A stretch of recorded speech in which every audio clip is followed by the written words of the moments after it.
তো গাইস, আজকে আমার বাসায় আপু এসেছে। আমি তো অনেক ভাগ্যবান, কি আর বলবো, কারণ এমন একজন মানুষ আমার বাসায় চলে আসছে। আপনারা অবশ্যই তাকে চিনেন, তাকে পুরো বাংলাদেশ চিনে।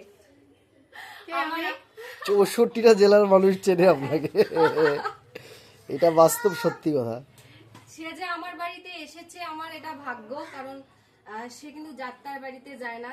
তবু আমি যে তার একটু পায়ের ধুলো পেয়েছি, এটা আমার জন্য অনেক না অনেক। না, আমি মানুষ, আমি মনে করি আমার মতো সবাই, আর আপনাদের ভালোবাসা আছে বলেই আজকে আমি আজমিরা বিথি। অবশ্যই সো এরকম ভাবার কোনো প্রয়োজন নেই। অবশ্যই আজমিরা বিথির যদি অহংকার থাকতো তাহলে কখনো এই জায়গায় আসতে পারতো না। অবশ্যই আপুর মতো মানুষ হয় না। আপুর সাথে যে 2 দিন আমি মিশছি, খুবই আমার ভালো লাগলো। আমি এমন মানুষ কোথাও দেখিনি।